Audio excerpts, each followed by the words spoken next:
session's titled, Can Neuroparenting Save the Family? So my name is Dr. Ellie Lee. I'm an academic based at the University of Kent. One of the things I do there is run a research centre called the Centre for Parenting Culture Studies. We've had the privilege over several years of being a partner for the Battle of Ideas and programming discussions about issues relating to family life. And I'm delighted that we were given the opportunity to do that again this year. So it's in that capacity that I'm chairing the discussion, having programmed this one. I'm going to first of all introduce our panel.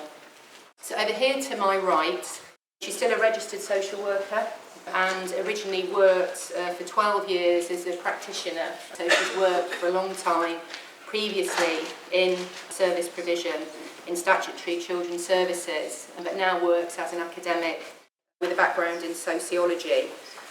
She's researched and written a lot of different things relating to family life and social work practice. She's also active in committees and parliamentary work and statutory work.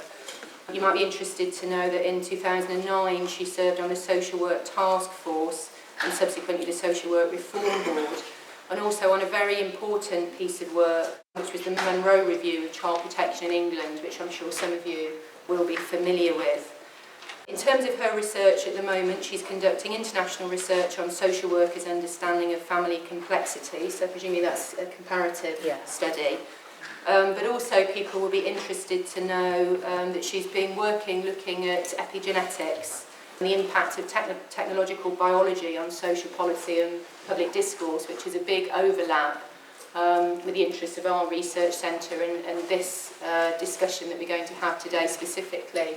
And Sue just told me that the book that she's written with her co-author Dave Walston is just coming out, just called Blinded by Science, so you can imagine the gist of it. Secondly, I'd like to introduce Tim Loughton MP, the Member of Parliament for East Worthing and Shoreham. I'm sure that plenty of you have heard of Tim, seen him commenting.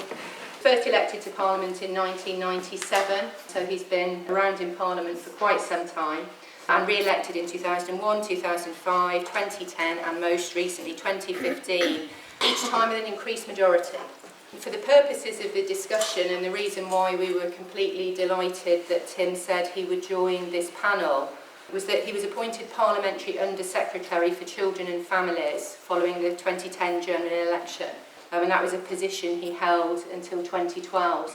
More recently, he's worked on several parliamentary committees, and the one that's of most relevance for this discussion is that he is the chair of the all-party group for conception to age 2, also called the First 1001 Days. And that, probably more than anything, is the reason for being very pleased that Tim's joined us today to have the discussion. The way it's going to work is that Sue, followed by Tim, are both going to give responses to an introduction first from my colleague, Dr. Jan Macvarish. Jan is my colleague at the University of Kent. We've worked together over many years on a range of different projects. One of them was a project called the Uses and Abuses of Biology. Through that project, we looked at the way in which claims about neuroscience had increasingly come to feature in social policy and family policy. And that was a piece of research funded by an organisation called the Templeton Foundation, so we'd like to thank them.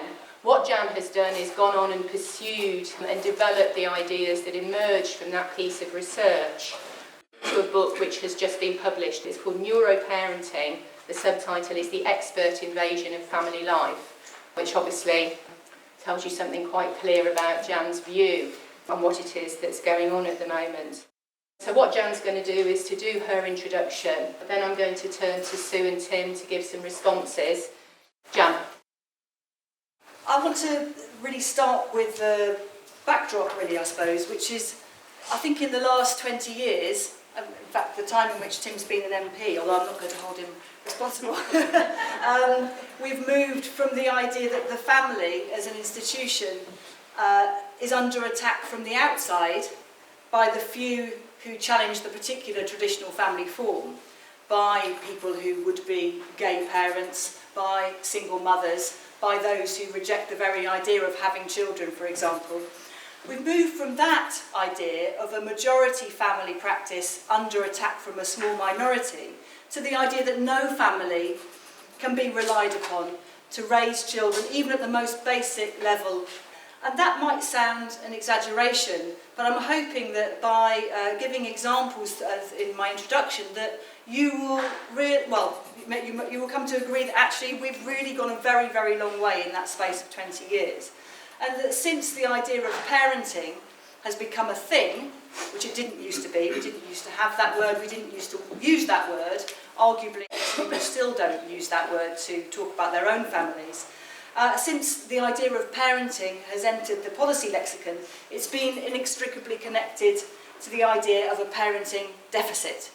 We only start to talk about parenting when there comes to be a very strong idea that somehow we're getting it wrong. And it's, as I said, I think it's very difficult to exaggerate the scale and depth of the entrenchment of that view of a parenting deficit in policy circles. And that, I think, as a backdrop, is how we can explain the fact that by January this year, just as I was finishing off the book, David Cameron, the Prime Minister of Britain, made a speech about life chances, which is about social mobility, in which he focused on supposedly new evidence from neuroscience that what parents need to do is engage in baby talk, to make silly faces, and to chatter even when they know the baby can't answer back. That's a pretty extraordinary thing for the Prime Minister of this country to be making a point of stating. Why does he say that? Well, it's because he thinks that mums and dads literally build babies' brains. And this is what I call neuroparenting. The claim or the belief, and it is just a claim, it is just a belief, that parents are the architects of their babies' brains, and therefore that they're the primary determinants of their children's future health, wealth, and happiness, is the thing that's taken hold across policy domains.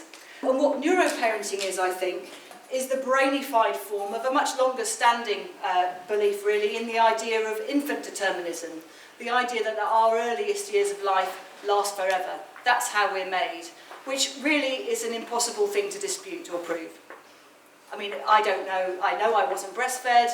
I've got no idea how often my mother looked into my eyes. I don't know if she chatted to me. I assume she did because she was a normal human being.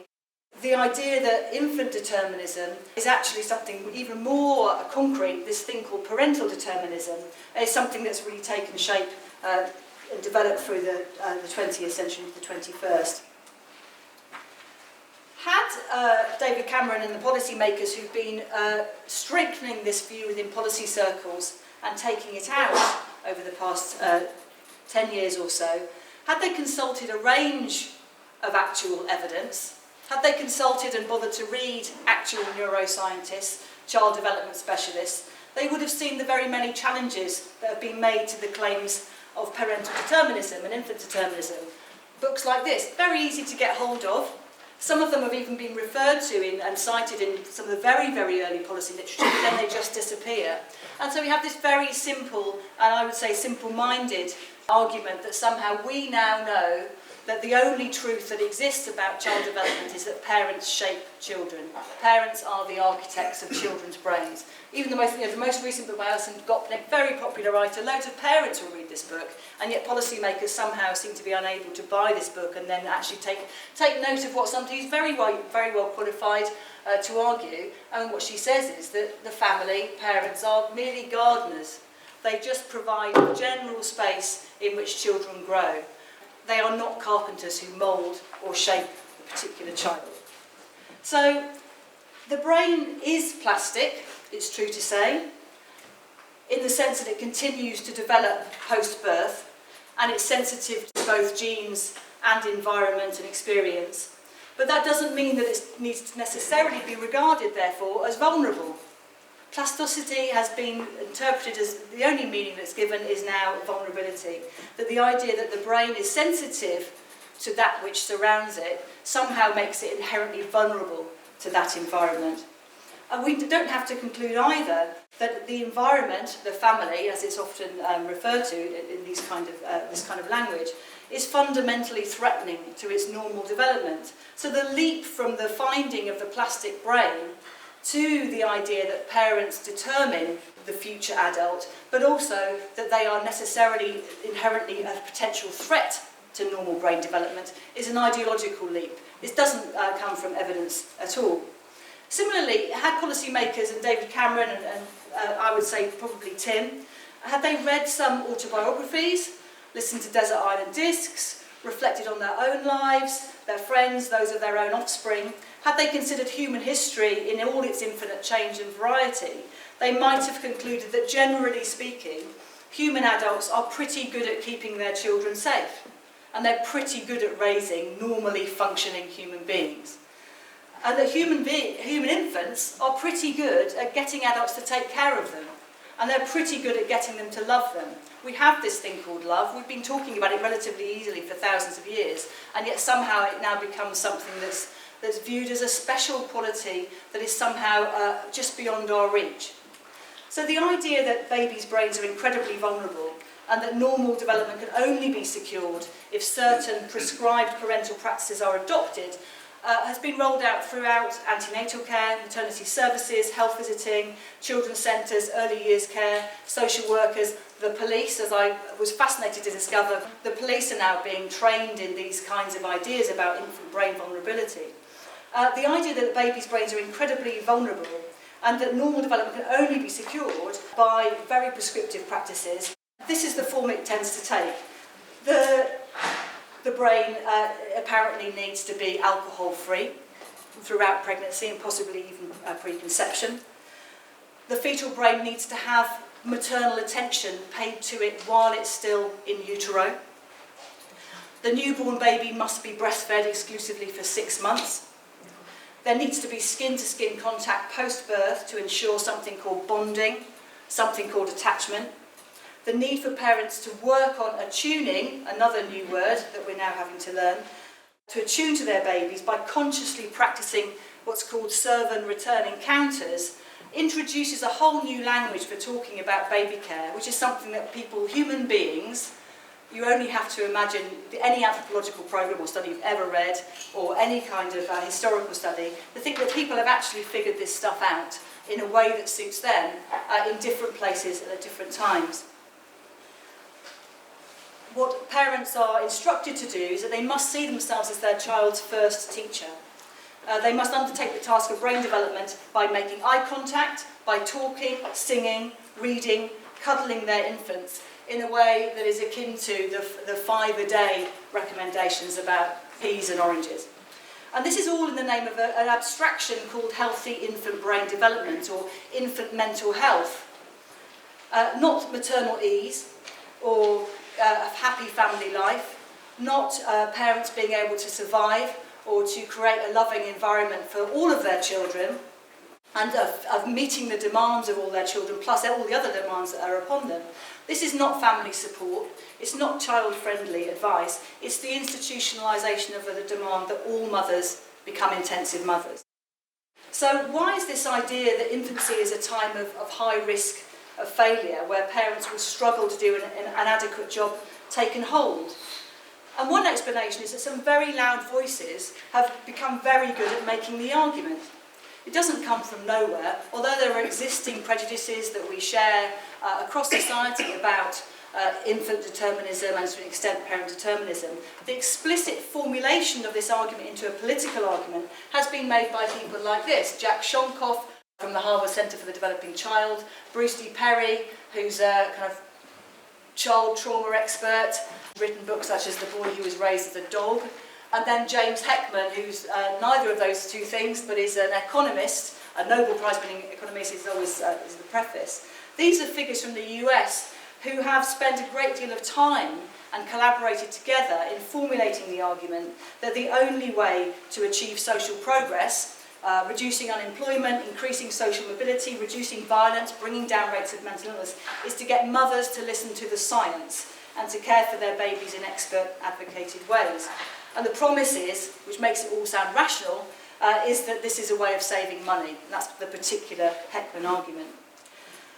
And these political operators and neuroparenting entrepreneurs have gained traction across the English-speaking world and in the world of NGO operations as well. You have Hilary Clinton a number of years ago now advocating a scheme in New York. The poster there says, "Talk to your baby, their brain depends on it."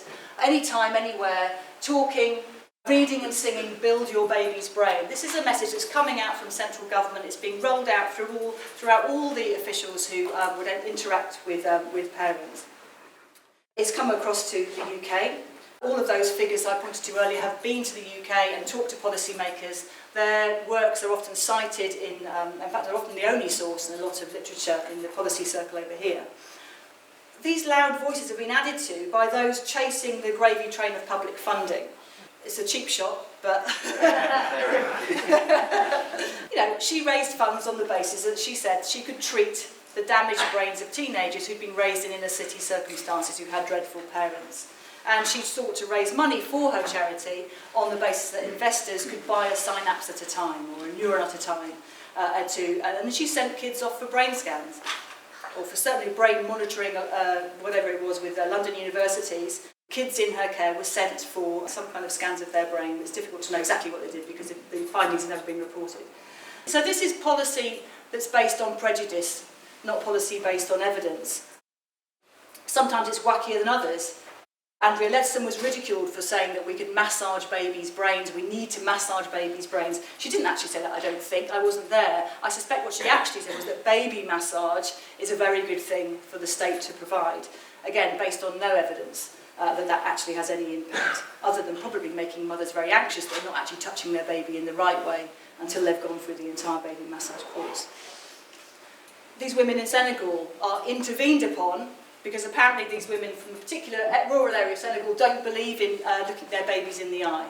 They're taught by an American NGO to talk, sing, look their babies in the eye, because the idea this will lift rural Senegalese women out of rural poverty. Somehow this is a magic bullet through maternal-infant contact, which will somehow lift entire societies. Colombian mothers are intervened on, taught to make a very specific toy for their children. The argument being that by opening the mothers up to that instruction and teaching them they must play with their children on the floor with this particular toy, with a very simple message, somehow Colombian society, which has been at war for 50 years, will be lifted into a different economic state. So what's wrong with this? Apart from the fact that it's not science, it's not evidence, I'm less concerned by the abuse of evidence. It's happening across the board. We can have some interesting arguments about where evidence-based policies, what it actually is.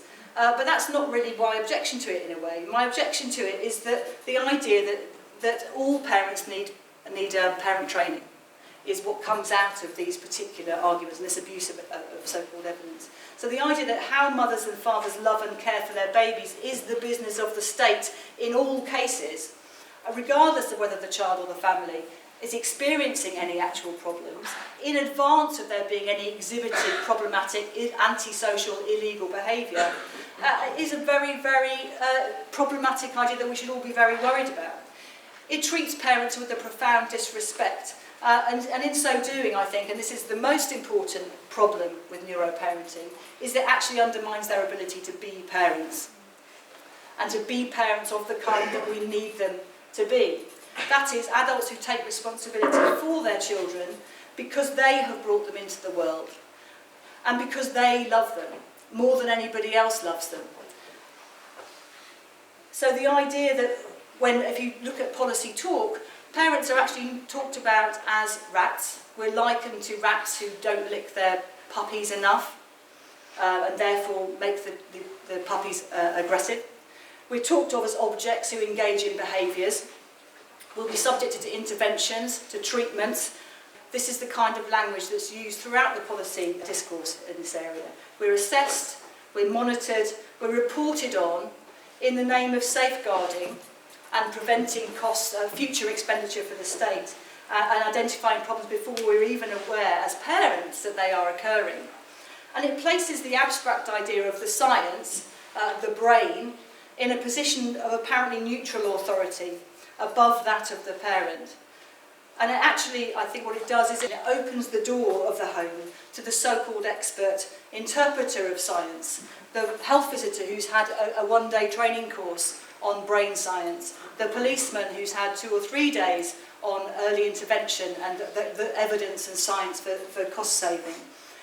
The health visitor who is taught that she must introduce the baby to the parent. She must introduce the parent to the idea that they have a social baby. These are the kind of programs that parents are being subjected to. They must teach the parent to interpret the baby's needs and to coach the parent in responding on a recommended serve and return basis. It's all very vague. There's no quantities put on this, well, apart maybe from 5 to Thrive. But it's vague enough for it to insert itself into our ways of thinking and sound a bit like common sense, because in a way it's based on what we already do. But it does it in such a way that it deauthorises parents from doing that spontaneously. It must be something that is officially advocated and that must be somehow measured in some kind of outcome, nominally the child's brain, in the future. So why does this damage family life? I spoke about my book to an audience of teachers recently, and I had 2 responses. One was from fathers who were teachers who came to me afterwards and said, "What can I tell my wife? She's on maternity leave and she is eating herself up with worry. She's about to go back to work and she's terrified that who is going to do this intensive motherhood in the nursery? But she wants to go back to work, and we both need her to go back to work. What can I tell my wife?" Her friends are unable to support her because they're all equally anxious. The other response was from a number of teachers who said, "What do we say to parents when they come to us and say, what should I be doing with my child?" Now that should ring alarm bells to all of us. Teachers have a job, they have a job within the confines of the school. The idea that parents are coming to them and saying, how can I get my child to be school ready? What do you want me to do with my child before they reach you? And then finally, what happens as a mother if you do have a drink, if you do use formula, if you feel more repulsed by your newborn or pissed off by pregnancy than overwhelmed with love for your bump or your newborn baby? What happens if your baby goes into intensive care or you're too sore or exhausted to have the newborn on your chest for that skin-to-skin contact? What happens if you don't immediately fall in love with your child or your baby seems pretty indifferent to you? How much talking, singing, reading, cuddling is enough? The implication here is that there's somehow a target that could be met. So the answer to the question, can neuroparenting save family life, I think you probably gathered is a no. And in fact, I would say it's a major threat to what's left of family privacy and parental autonomy, because it's bad enough that mothers spend time worrying about the number of peas and oranges they've got their children to ingest on a daily basis, somehow thinking that the NHS can tell them what the right components of a plate should be, without them also worrying that they haven't met their daily target of smiles, stories, songs and cuddles. Thank you.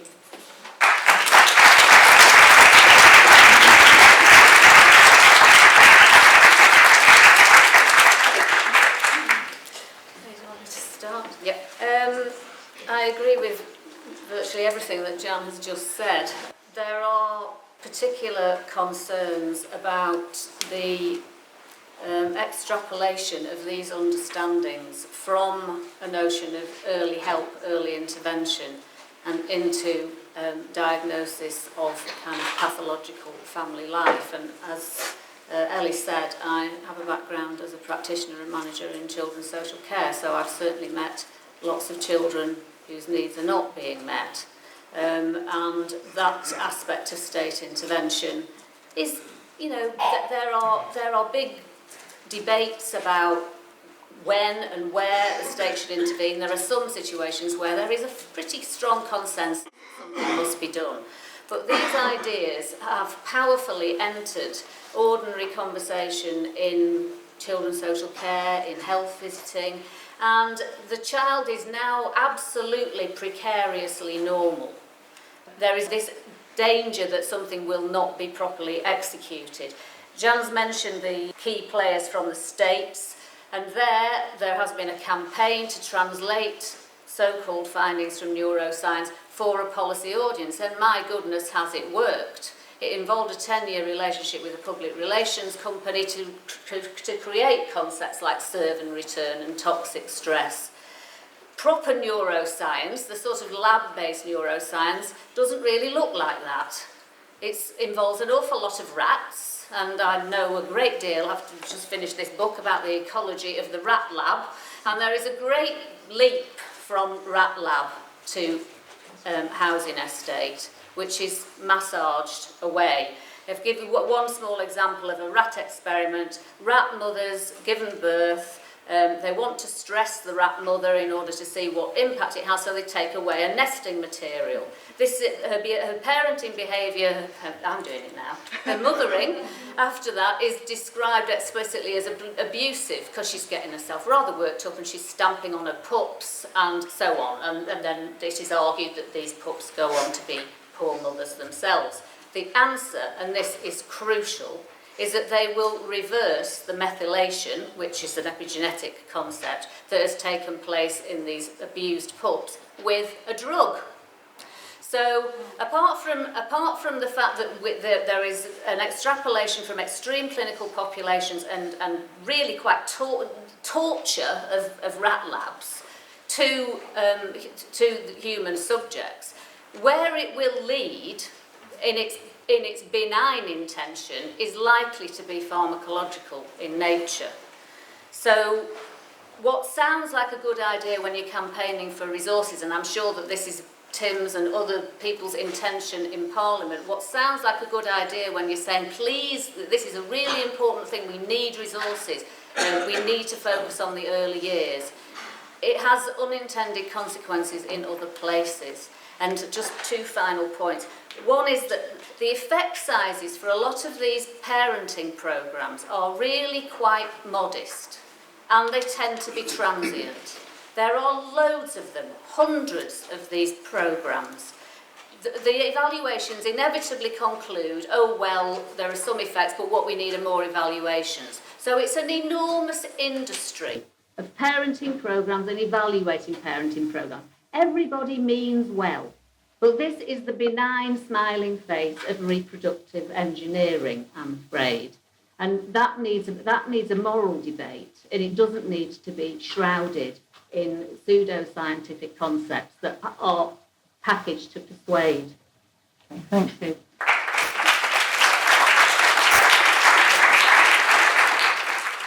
Well, let me give a couple of disclaimers first of all. I have no clinical qualifications whatsoever. I'm just a jobbing politician, and my training is in Mesopotamian archaeology. So I'm the only one who's actually quite useful being a politician. It's not so useful looking at neuroscience. But I also don't have a book that I've written and trying to sell either.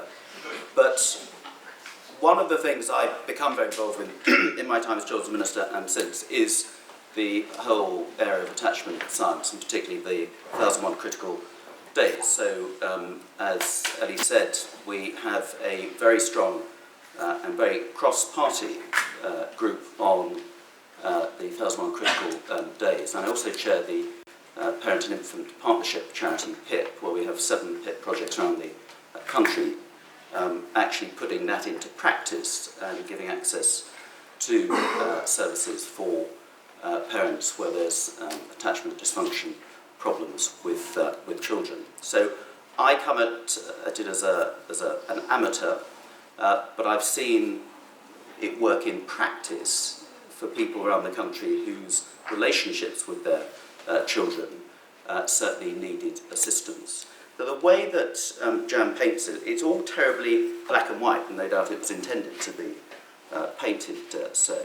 So when we talk about that no family can be relied on to raise children, when we start likening parents to rats, and when we say that parents are being subjected to programmes forcing all this dubious science, that's not the case. These are options. These are access to services which are available in some parts of the country, not in others, for parents who may need it, particularly women suffering from perinatal mental health problems, which is a big issue.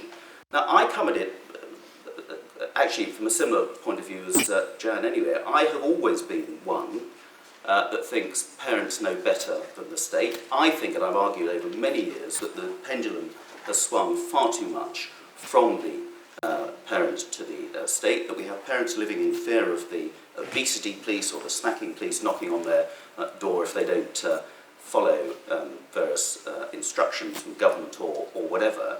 And for some parents, that's actually completely undermined their confidence in being able to get on with the natural job of bringing up their kids to the best of their ability. And if we look at the record of kids who go into the care system, become the direct responsibility of the state, despite a whole lot of things going in the last few years, that record is still pretty lousy and needs to improve. So of course the first port of call must be with the parents of that child. But I just want to flag up a couple of problems, and this is what 1001 Critical Days is really all about, that perinatal mental health problems are increasingly common. Something like 20% of women at some time during or after their pregnancy will suffer from mental health problems. And yet about half of all cases of perinatal depression, the most common, and anxiety, go undetected. And many of those which are detected then fail to get properly looked after. So it is a big problem, and a happy parent is more likely to make for a happy baby growing up as a happy child. And the fact is at the moment that we have something like 1 million children in this country who suffer from the types of problems, ADHD, conduct disorder, etc., that are increased by problems with antenatal depression, anxiety and stress. So regardless of what parenting programmes may be shoved in their direction, we have a problem with women who have perinatal mental health problems, and that is impacting on their children. I will go along with the science that says it impacts on their children both in the womb and afterwards. And there's clear links, and there are reliable studies that show that a child at 16 who is suffering from depression is almost certainly likely to have been the child of a mum who suffered from some form of perinatal depression as well.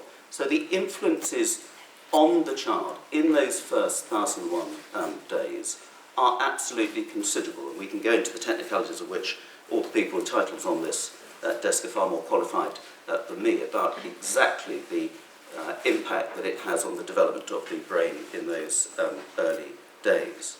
So I don't want to make this a black and white argument. I want to say there are different ways of helping parents. We have got a problem with parents, particularly with perinatal mental illness, and we don't have the services available to help them. It's not being forced on them. Nobody's having a manual of attachment science thrust into their hands as a mum and dad desperately trying to do the best thing for their children. But there is a growing body of people who feel that those initial 3 years are absolutely crucial. So this is not about supplanting parents, and I think the attitude in the past has been too much about supplanting parents. It is about supporting parents. And the big effects of perinatal mental illness and the big costs, if we look at it in financial terms, obviously social terms are crucial, but the financial effects of not getting perinatal mental illness right is something like £8 billion as the Maternal Mental Illness Alliance produced a couple of years ago in that really important study. So I'm partly agreeing that we do too much to put pressure on parents. That's the fault of government, that's the fault of society generally, it's the fault of corporations, that what is the perfect mum or dad, and we must rely on parents and their instincts. But some of those parents are unable to bond properly and offer the best possible parenting to those children for all sorts of problems, and for them we need to recognise that, and we need to be able to offer help. And that's why attachment, that's why having the PIP projects around the country, which we want to roll out in every part of the country, are there to provide that crucial assistance for a mum in particular who's had a perinatal mental health problem, and including dads wherever possible as well. So let's not make this a black and white argument, is what I'm saying. I think some of the things the government have done, some of the things that are available now, are some of the solutions, but never should they be portrayed in terms of this is how the state thinks you should bring up your baby, and therefore that's the way you will bring up your baby. That's not the way it works. Thanks, Tim.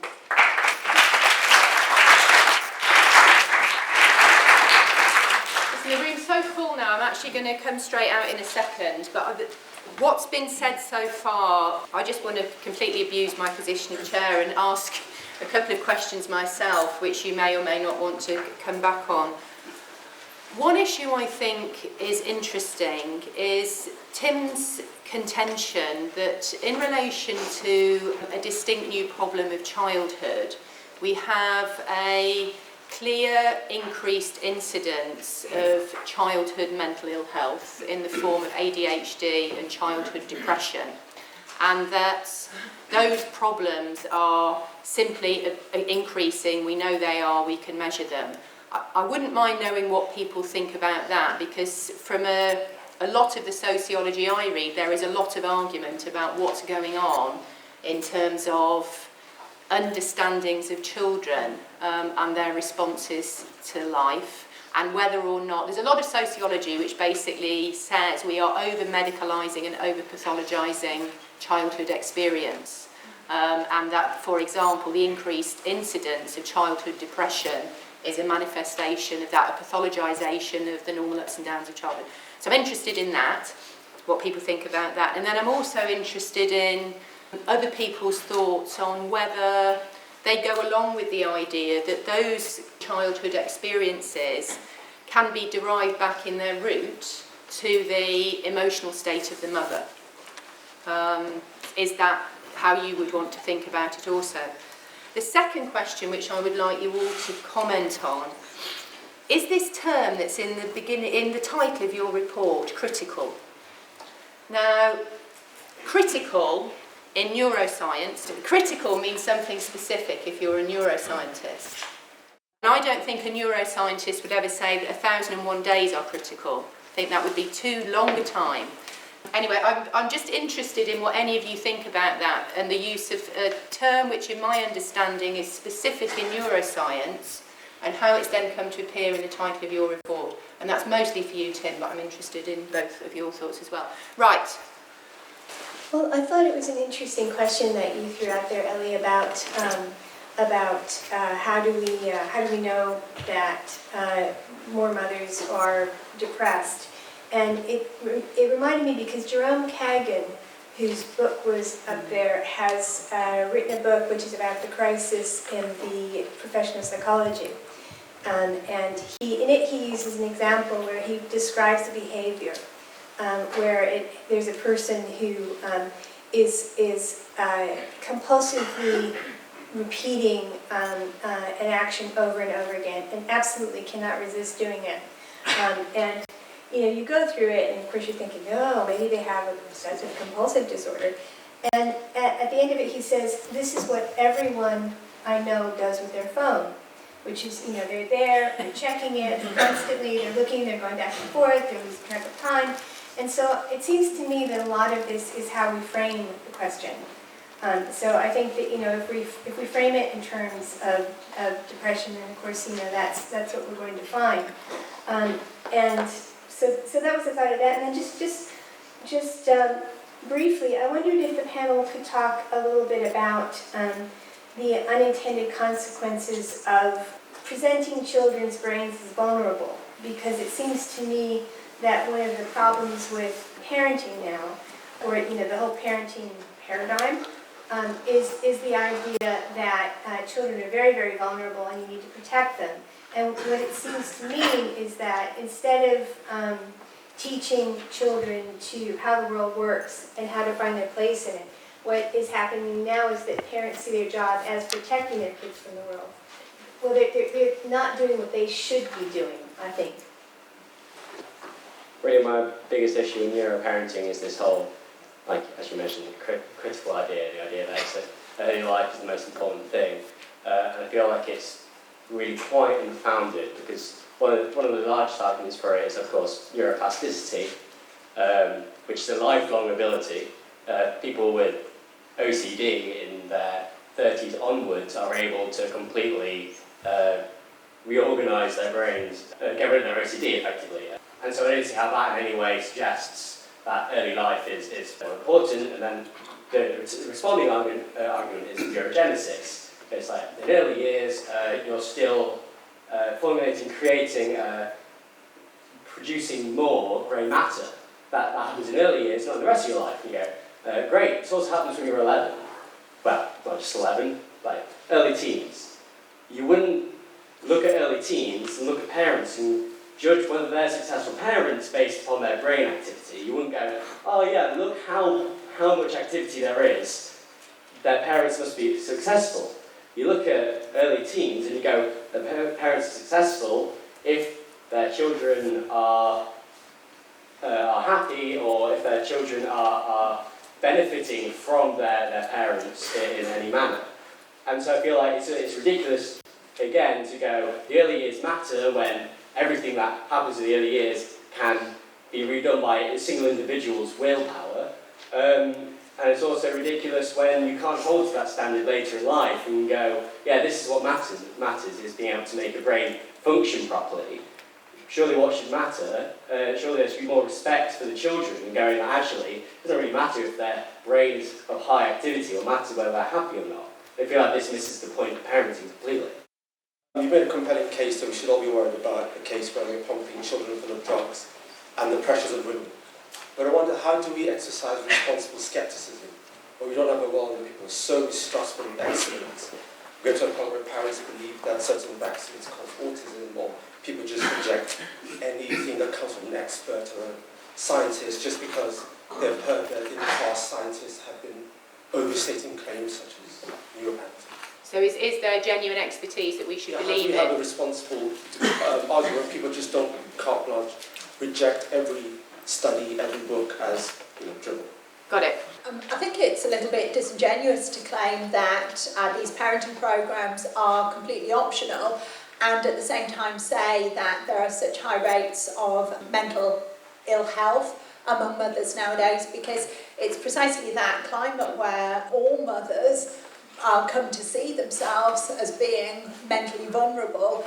The very fact of having had a baby, creating that condition of mental vulnerability, and in a way to not label yourself as being mentally vulnerable in and of itself becomes a marker for being mentally vulnerable and therefore in need of a particular programme. So I'm thinking, for example, when I had a baby and the health visitor comes around with a questionnaire, and I'm sure it's changed and I'm sure things are far more sophisticated nowadays, but I was given a typed out questionnaire with questions such as, have you cried in the past week? And, probably terrible confession here, but that's probably most weeks, irrespective of whether I've had a baby or not, nothing whatsoever to do with that. But actually it was a colleague at work told me, if you answer no to all the questions, then they're going to think you're lying, and then they will think that you have actually got a problem. So the best thing to do is to put 2 or 3 yeses, and then you look normal. So you can go into answering these questions completely with that mindset, what is the right answer to do? Anyway, so the bigger point I wanted to make was that I think, but when these interventions fall into this climate where Ellie pointed out, children are being labelled, you've got the kind of medicalisation, the pathologisation of normal experiences. Latest NUS survey suggested that nearly 80% of students now label themselves as suffering from some kind of mental illness. And I think that's the absolute tragedy in all of this, and I think these interventions into parenthood are only going to make this worse, not better. So that questionnaire that was mentioned there is called the Edinburgh Post-Natal Depression Scale, which other people may know about. I haven't done any research about it for a while, but when I last did, one of the things that was interesting about it is that even though it was being used, very widely used, it was completely routine, it had actually been rejected as an instrument by the National Screening Committee. I don't know if this has changed, on the grounds that it was unable to accurately assess. So it would generate an unwarrantedly high level of false positives, people like you, but would fail to identify women who are clinically depressed, because clinically depressed people don't typically say they don't do what you do. I'm interested in a little bit more about the kind of uncritical appetite for this kind of stuff. I work in a profession, community work, youth work, which used to be quite a radical profession.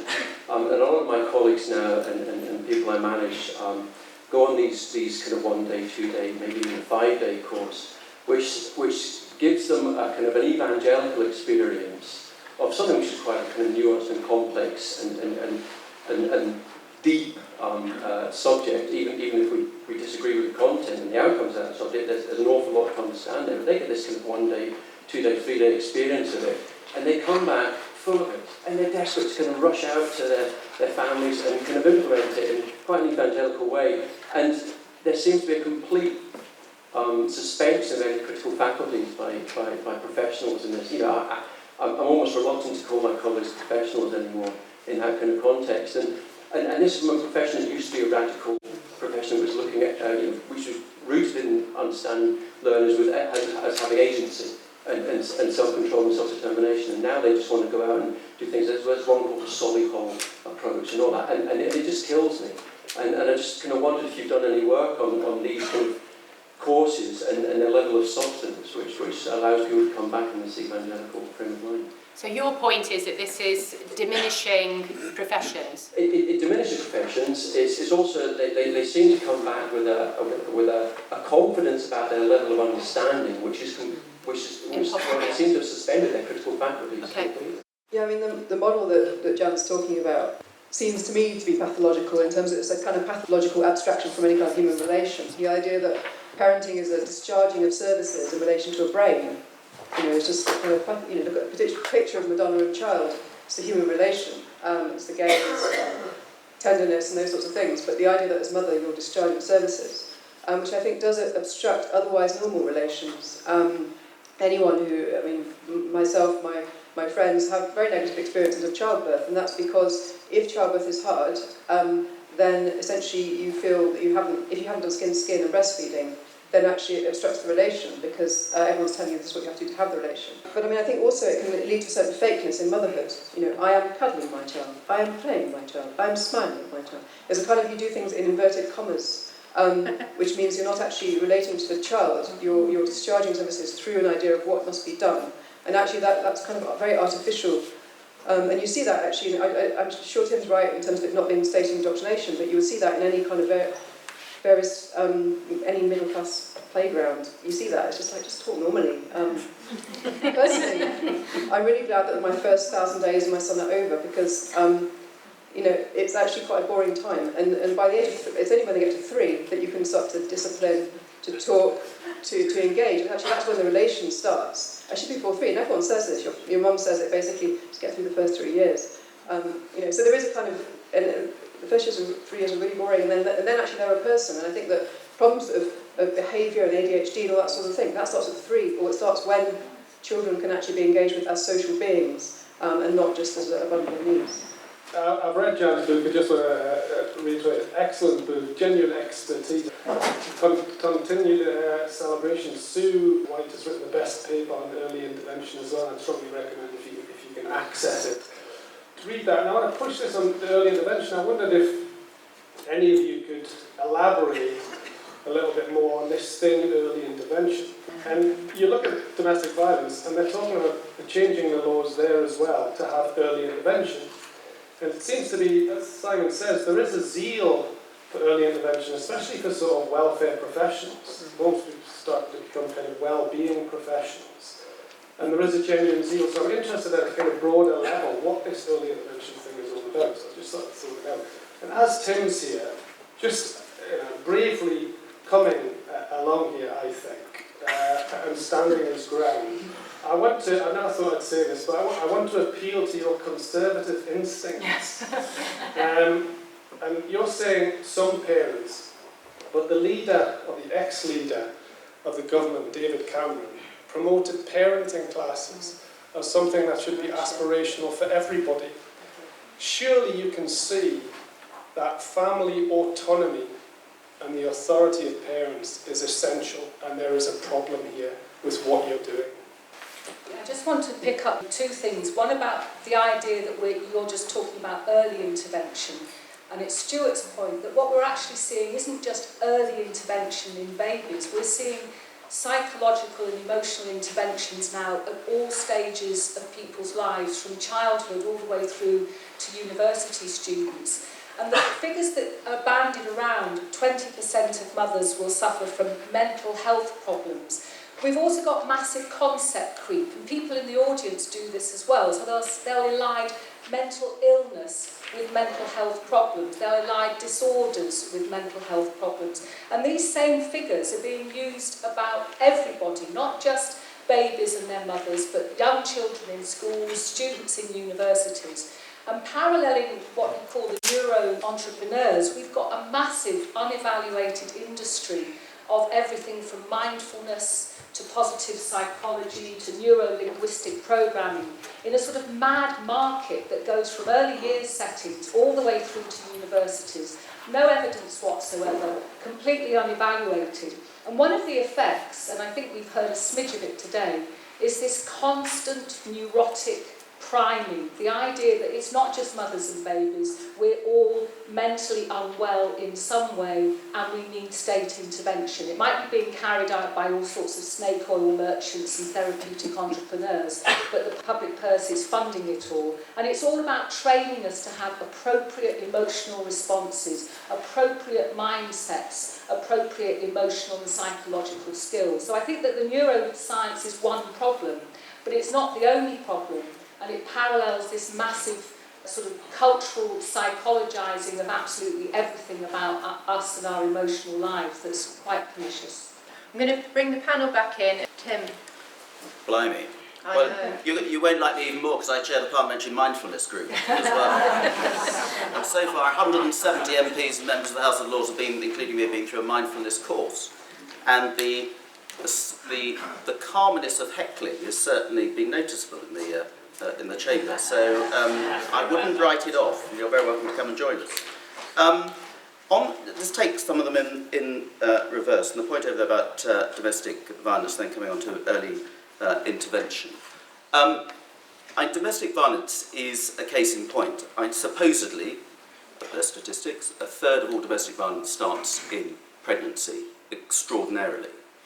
And when I spent a lot of time, as Sue knows, and I asked Sue to be on the Monroe panel and did a lot of good work, I spent a lot of time out with real social workers, which is something that politicians never seem to do, to actually get to spend time with the people that they are there to make regulations about. And I would say that of the cases I came across in those times that I went out, and certainly from experienced social workers, something like 3/4 of safeguarding cases with children had domestic violence at their heart. It is a huge issue, and a huge issue linked to safeguarding, which is why I've got so many children and increasingly coming into the care system. In terms of David Cameron and what he said about parenting, I think he was wrong. I disagree with David Cameron quite a lot. He disagreed with me, which is why I'm no longer the Children's Minister. And, although he's no longer Prime Minister, but that's another matter. But where I think where we're in danger, absolutely right, is trying to, as I said earlier, claim that the state knows how you should be to be a good parent, and this is what you should do, and that compulsion that goes with it. I've nothing against parents going to parenting classes, and we shouldn't stigmatise it. I mean, just as some people go to the gym because it's seen as a good thing because it might make your body fitter physically, why wouldn't you want to become a better parent by getting some advice?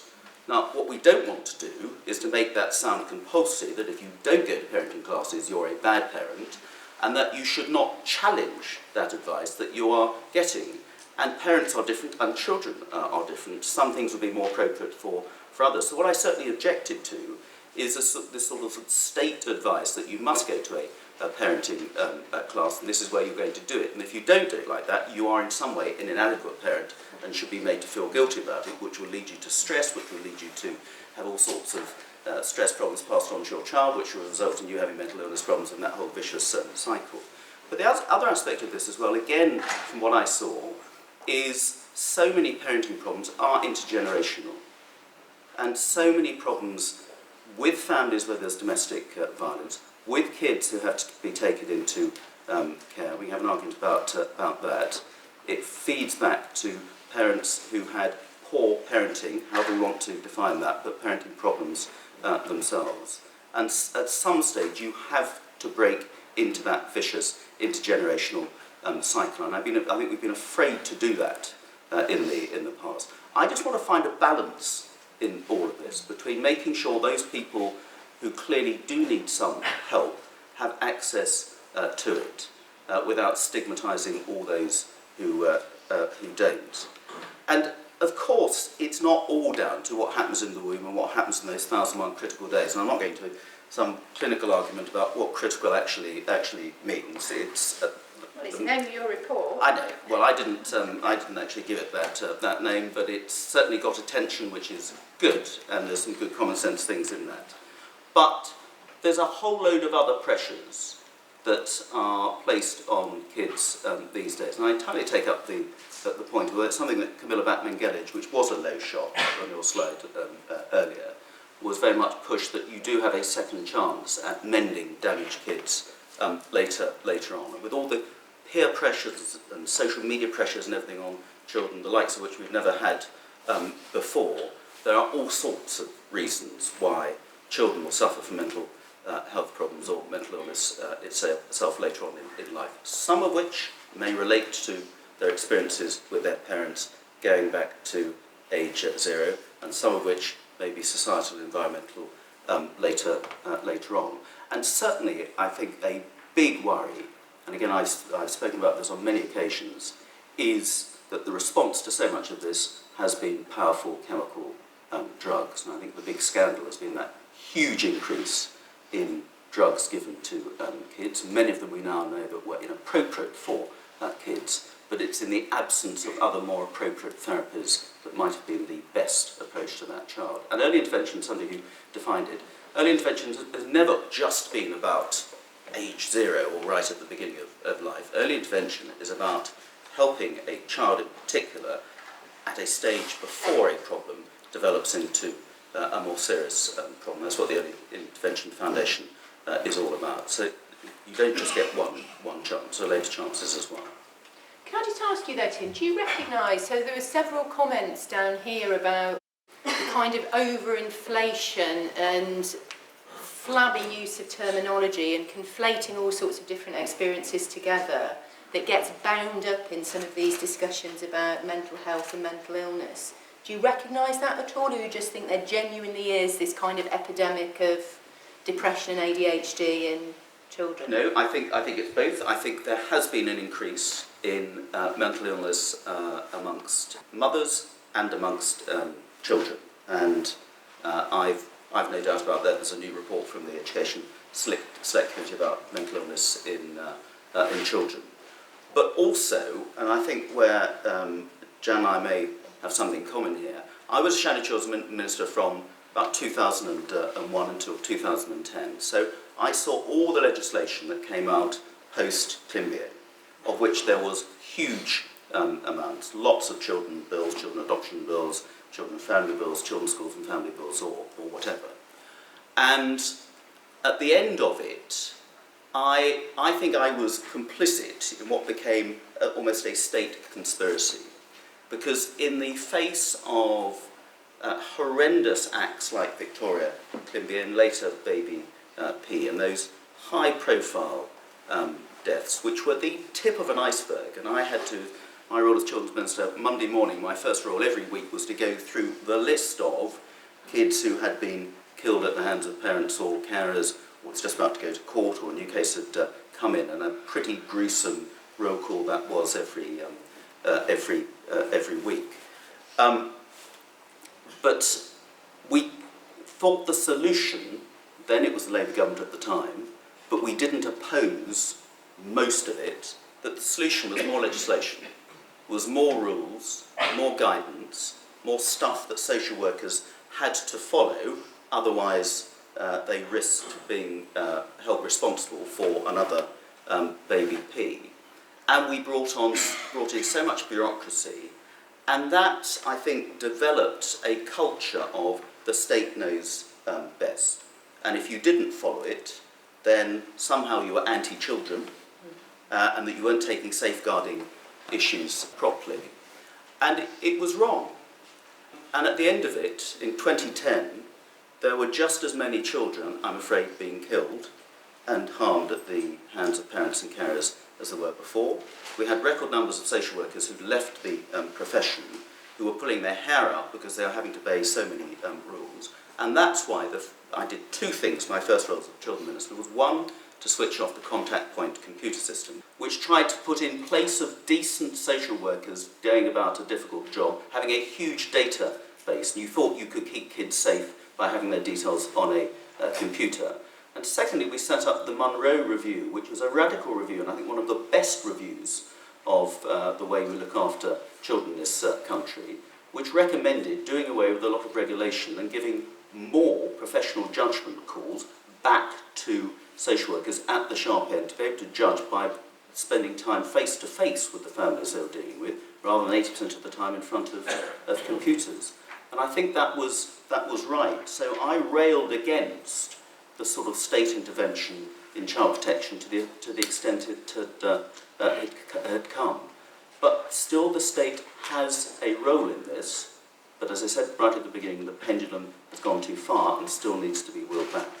Sue, do you want to make a few comments? I'd be very interested in what you think about this, what I understand is an unprecedented spike in children being taken into care. Lots of people speculate about why there are unprecedented numbers of children in the care system.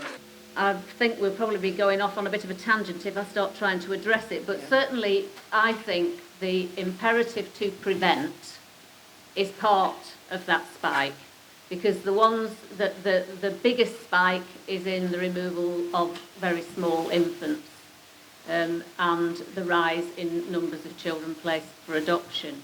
And that's what I mean about the perniciousness of the kind of utopian fantasy that everybody can be perfected, which comes, it's the dark side of plasticity. You know, if brains are plastic, if genes are plastic and malleable, then should we not be making them better? So what you have is this ever-increasing mandate for people to be made to fix real people. Real people don't exist anymore. You're in some state of, in perfectibility.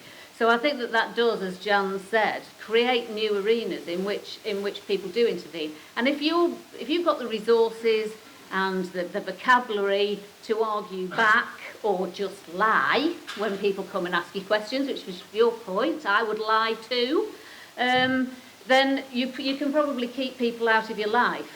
But actually, if you are a woman who is experiencing domestic abuse and, hey presto, depressed because of that, then you probably aren't going to be able to do that. And what you're likely to get is the invocation of the child's time scale thrown at you.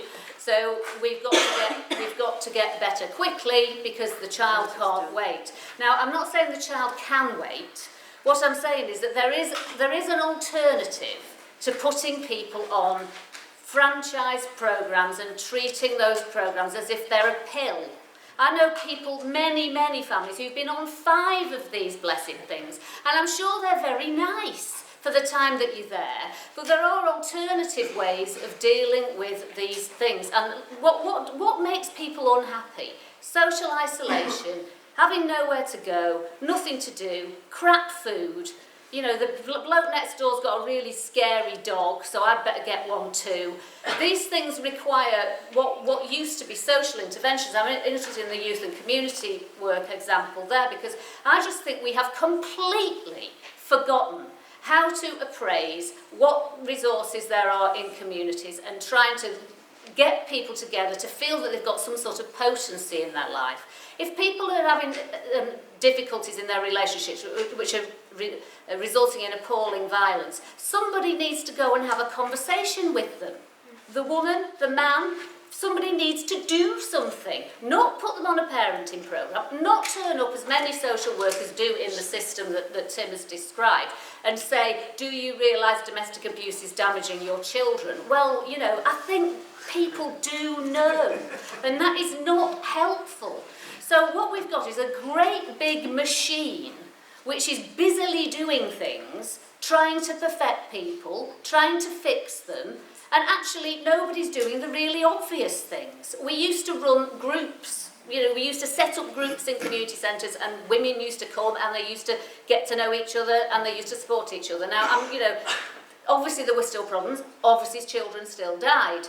But at the moment we've got a system that is created with the assumption that if social workers don't go round, then the parents are going to kill their children. The reason why most children don't get killed by their parents is not because social workers go around, because most parents don't kill their children. So you don't build a system around that. You build a system around trying to build capacity and trying to have medium-term relationships with people in struggling situations. And at the moment we don't have that, which means if I were a young mother with postnatal depression, I would be frightened of going to my GP because he might share my information. And anybody with any sense would do that,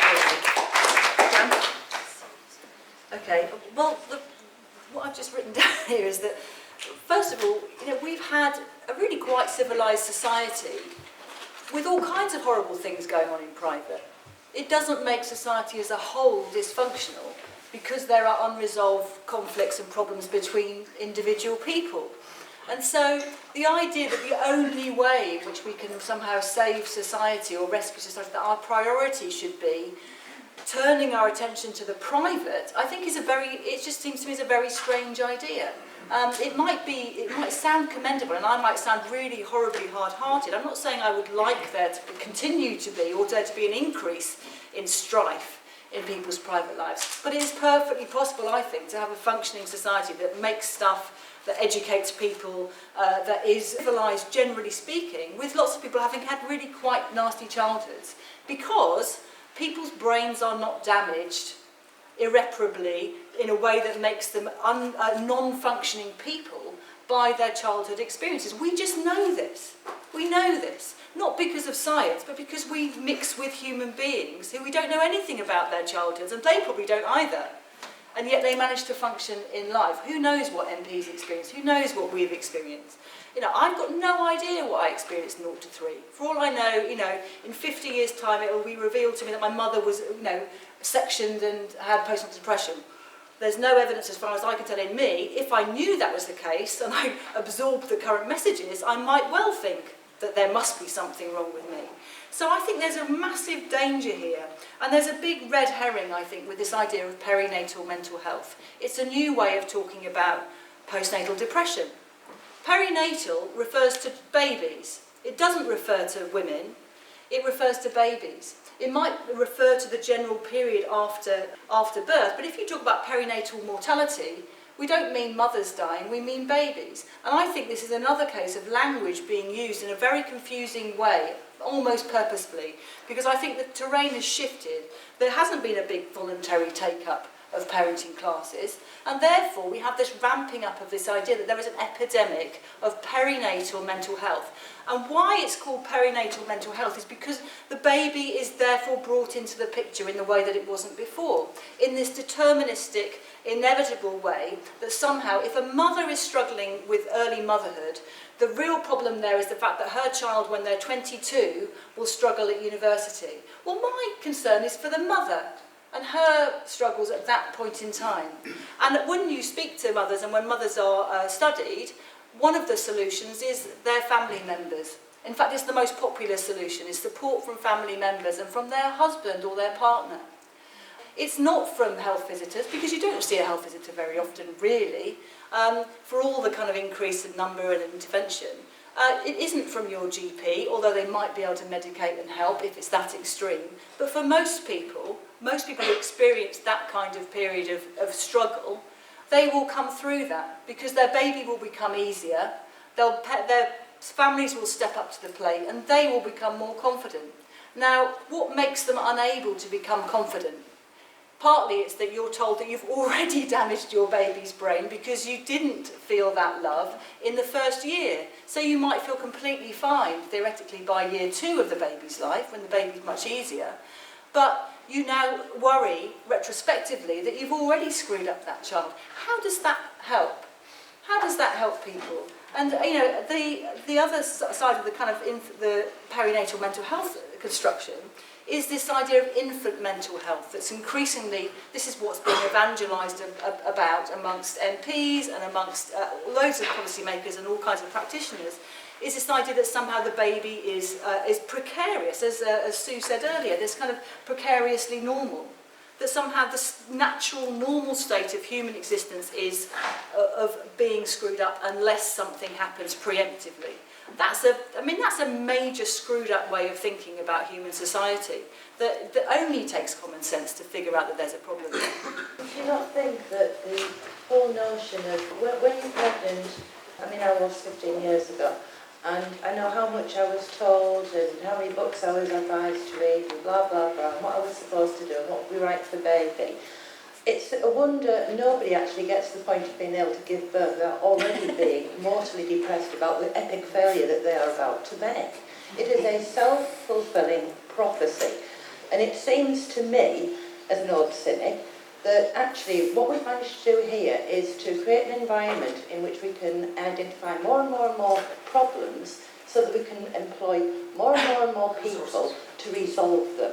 Actually, what it needs is for people to be left to get on, to do what they know how to do, to be actually treated as adults and left alone, and for people to then put the resources to where they are really needed, because I'm not saying that there are not the families that you identify that do need intervention and support, but you are just building bigger and bigger haystacks at this point in time, and it's time it stopped. Is the issue here not one which is throughout society, that we are sort of infantilising everyone in the country, which means that we now say to parents, well, you don't know how to parent, you should be told by the government a specified way of doing it, which is the only correct way of doing it. And by doing so, is it not just the fact that, we may be then giving them very good advice, but are we not then also meaning that any other ideas that are available for how to parent, things which people might have been previously taught by their own parents, are now actively denigrated, because they are not taught these things anymore, and not allowed to object to the sort of perceived or official way of saying these things? I take issue with some of Mr. Lawton's points. Every comment starts with a statistic, 10% this, 10% that. Like you, I don't have a scientific background, but it strikes me that you've diagnosed a condition called life. And if you ask a woman who's getting 3 hours sleep and no more, she will probably say yes, she is depressed. And there is genuine depression, it's a genuinely difficult time, and I know. Nevertheless, you then leap into the extremes of Victoria Climbier and Baby P, and you refer to that as the tip of the iceberg, as if everybody is on a sliding scale for this. But these difficulties, they are separately and qualitatively different. But in general terms, I'm quite reassured, because your programme seems to be, it's not mandatory, it's voluntary, but who cares? The worry is that we'll end up in the situation in Scotland, where we have a named adult, as if that person can know any more the life and the workings of the relationship between mother, father, son, child, whatever. It's very vague, and it's totally unscientific. I just wanted to make the point about making a distinction between two, I think, separate but related, clearly related issues we're talking about, and often muddling the two. And the first is the effects that an individual insult or period of insult on the developing brain can have for a child's development. And then the second is what can stimulation above and beyond what's normal do for improving a child's developing brain. And I think the first is undoubted or unrefuted, that there are certain insults to a developing brain which is more vulnerable than an adult brain, that can cause lifelong and permanent neurological changes in that child's brain. And an example would be, we know that children who aren't exposed to language between a certain age will never develop the ability to speak or use language. So there's clearly a permanent and uncorrectable change. The second is if a person is otherwise developing normally, does extra stimulation in some way make them develop better, even just playing Mozart to children, make them more intelligent later on. And I think muddling those two is quite harmful to both sides of the argument in a way, because the role of the state and the role of scientists and doctors or whoever is to identify the things we can avoid in developing child. That would, specific examples would be like neonatal infections, things like that, that can have very damaging effects. And then the other side is this kind of industry around improving parenting by doing things that are just completely not evidence-based, and there's no proof that they have any positive effect at all. And I think it's quite important to make the distinction between those two things. Thank you.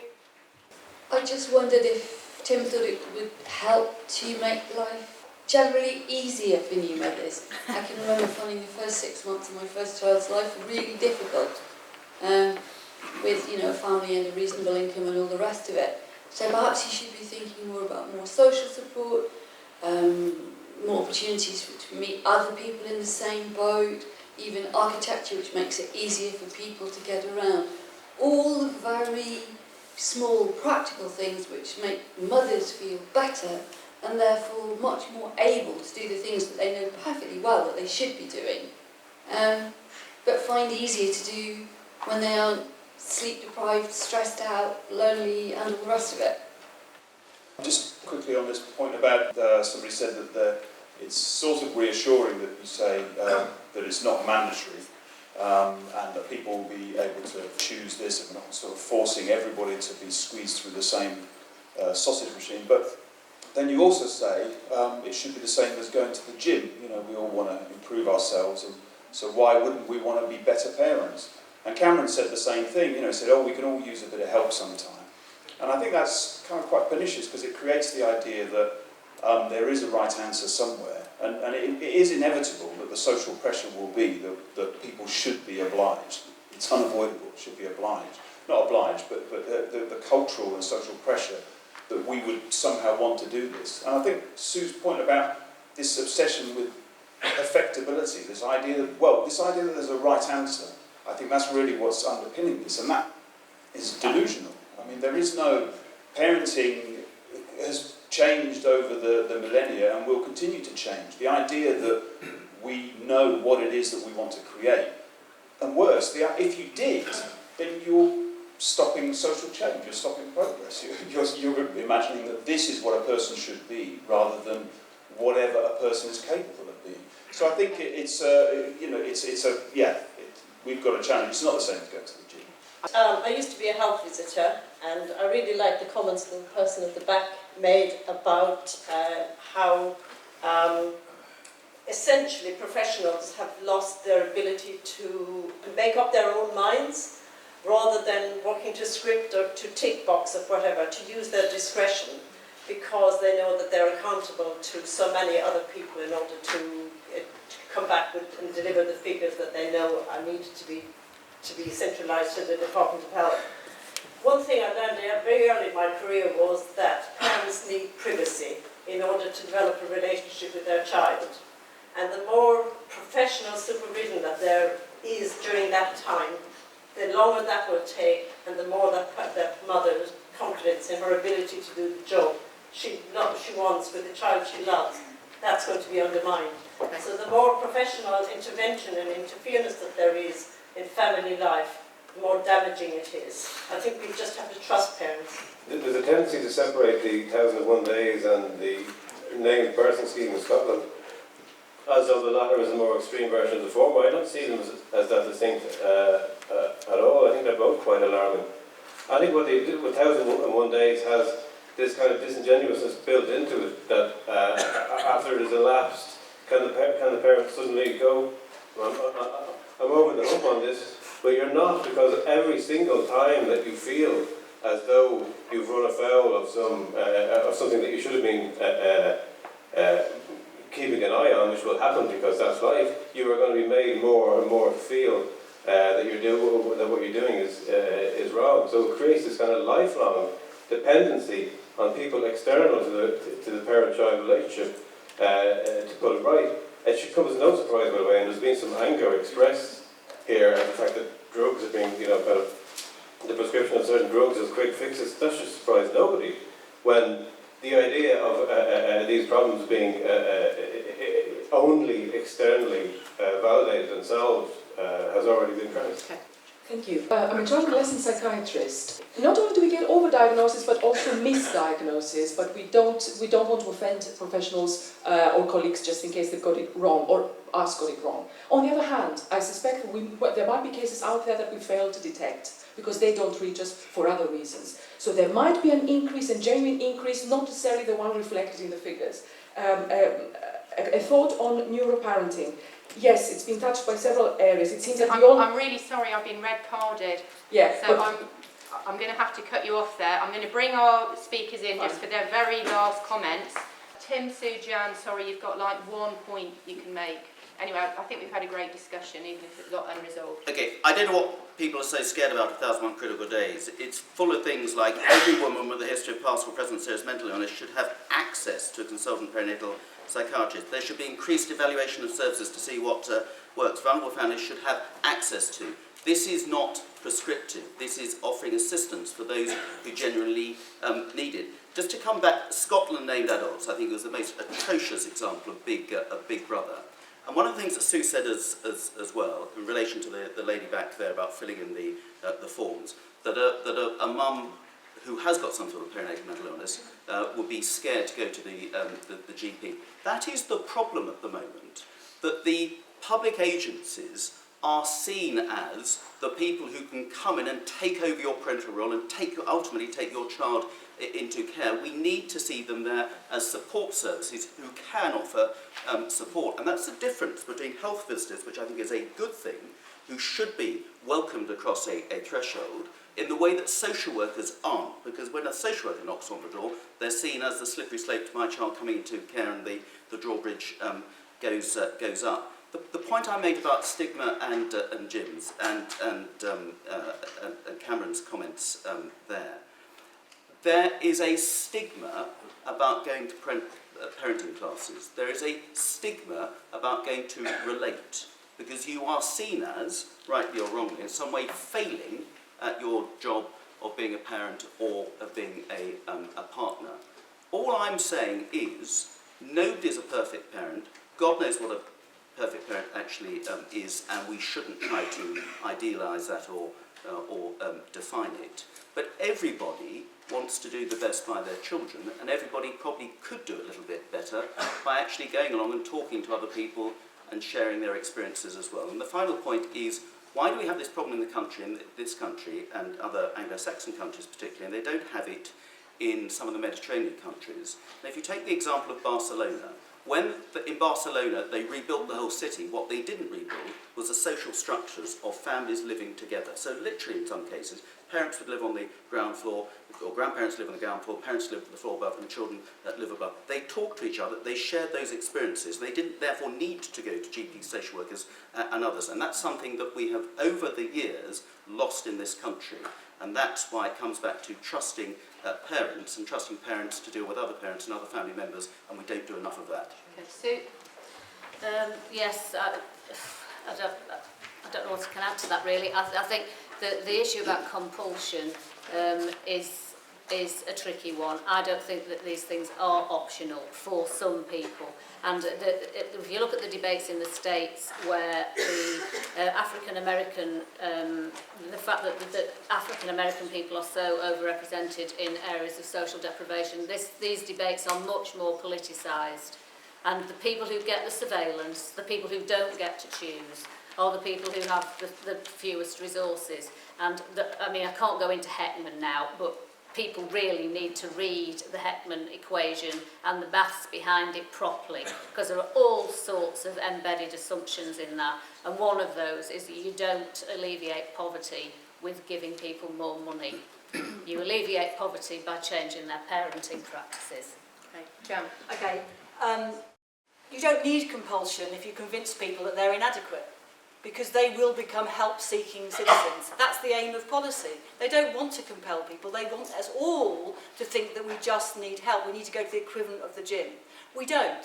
We are doing a really good job of raising children in this country. Some people are really struggling, and then some children die. The same number as actually has died probably pretty much throughout the 20th century.